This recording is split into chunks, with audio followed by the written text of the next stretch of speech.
Hello everyone, welcome है आपका इस वीडियो में। आज का हमारा टॉपिक है n geometric means between two numbers के बीच में हम n geometric mean find out करेंगे। Then let G1, G2, G3 and so on up to Gn are n geometric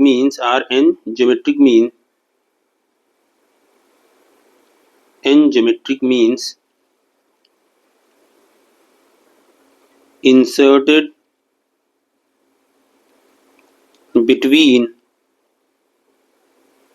two numbers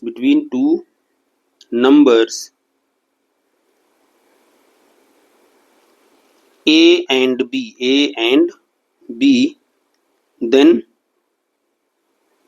क्या हो जाएगा A, G1, G2, G3 and so on Gn, B, this are in Gp। Okay, अब यहाँ पे आप देखिए, here first term हमारा क्या है, फर्स्ट टर्म हमारा क्या है, ए है।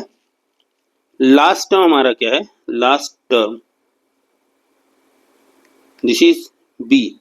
और टोटल टर्म्स कितने हैं, टोटल टर्म्स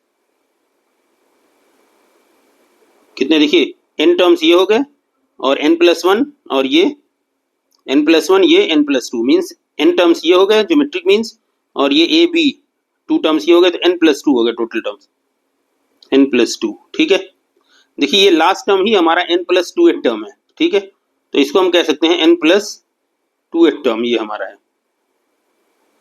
ठीक है, चलिए लेट, अब यहाँ पे कॉमन रेशियो हम ले लेते हैं। Let R be the common ratio,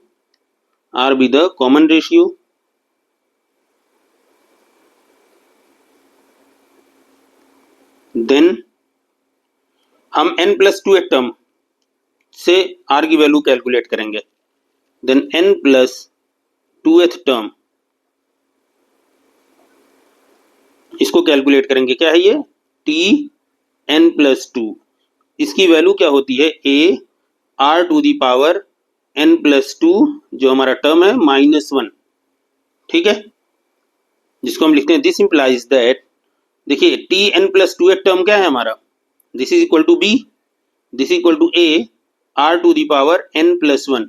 देखिए जो ये वैल्यू होती है नंबर ऑफ टर्म्स जो है, जो टर्म कैलकुलेट करते हैं, सपोज 7 करते हैं तो 7 - 1, तो n+2 है तो n+2 - 1। Okay, now this implies that r⁴n+1 this is equal to b upon a। Now this implies that finally r की वैल्यू क्या आ गई, b upon a power 1 upon n+1। देखिए r की वैल्यू हमने कैलकुलेट कर ली। अब हम G1, G2, G3 and so on Gn हम कैलकुलेट करेंगे। देखिए ये first term, second, third, fourth and so on. ठीक है, नाउ हम G1 कैलकुलेट करें। नाउ G1 हमारा क्या होगा, AR, A तो हमारा A ही है, R की value B upon A power 1 upon n+1।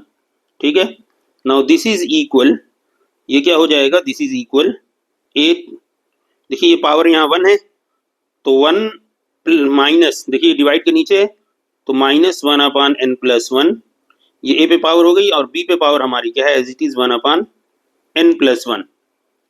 यहाँ पे ये हमारी पावर हो गई A⁴, देखिए ये हो गया n+1 -1 upon n+1 and this is B⁴ 1 upon n+1।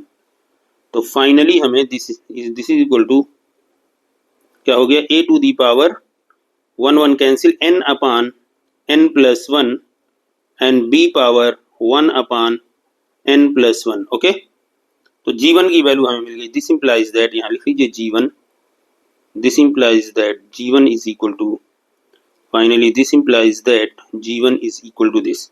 तो G1 की वैल्यू हमें मिल गई। नाउ G2 हम निकालेंगे, G2 this is equal to AR square, this is A, R का मतलब क्या होता है, B upon A power 1/n+1, ये आर की वैल्यू हो गई, इसका स्क्वायर है तो इसका square, this is equal to A B upon A power 2/n+1। Okay, this implies that G2 की वैल्यू कैसे कैलकुलेट करेंगे हम, देखिए सिंपल है, ये a है, a मीन्स a पावर 1 और ये डिवाइड के नीचे है तो माइनस ये पावर हो जाएगी हमारी, this is 2/n+1 and this is b power 2/n+1। Okay, now this implies that G2 की वैल्यू क्या हो जाएगी, this is equal to a to the power, ये हो गया n+1 minus 2/n+1 and this is b to the power 2/n+1। Final हमारी G2 की value क्या हो जाएगी, this is finally G2, this is equal to a to the power n-1/n+1 and b की power 2/n+1। Okay, G1 G2 और G3 भी calculate कर लेते हैं, G3 सिमिलरली Gn कैलकुलेट करिए and so on. Gn is equal to क्या हो जाएगा, AR to the power n, this is equal to a, R means b upon a power 1/n+1, इस पे पावर क्या है, n है, तो ये हो गया हमारा a और b upon a power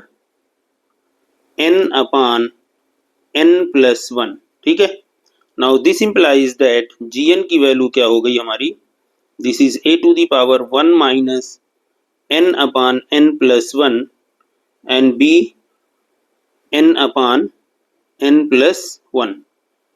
final this implies that Gn की वैल्यू क्या आ गई, this is a to the power n+1 minus n/n+1 and b to the power n/n+1। Okay, now this implies that Gn this is equal to, यहाँ देखिए n और n cancel हो जाएगा तो हमारा क्या बचा, a to the power 1/n+1 and b to the power n/n+1। ठीक है, तो उम्मीद है आपको ये सारी बातें अच्छी तरह समझ में आ गई होंगी। देखिए करना क्या है, सिंपल है, जैसे हम बाकी ज्योमेट्रिक मीन्स कैलकुलेट करते थे, insert 3 geometric means, 4 geometric means, वैसे ही इसमें भी है, बस इसमें क्या है कि n ज्योमेट्रिक मीन्स दे दिया है। तो ठीक है, तो जीवन की देखिए एक वैल्यू आप ये भी लिख सकते हैं कि जीवन की का एक एक्सप्रेशन ये हो गया, बस इसको सिंप्लीफाई जब आप करेंगे तो जीवन का एक्सप्रेशन ये आपको मिलेगा। ठीक है, ये हमारा हो गया जीवन। ठीक है, और G2 हमने जो कैलकुलेट किया था वो ये है, और उसी तरह G3 G4 जितना भी दिया हो आप कैलकुलेट कर सकते हैं, और Gn हमारा आ गया ये। ठीक है, तो उम्मीद है आपको सॉल्यूशन अच्छी तरह समझ में आ गया होगा, ये कॉन्सेप्ट आपने अच्छी तरह समझ लिया होगा।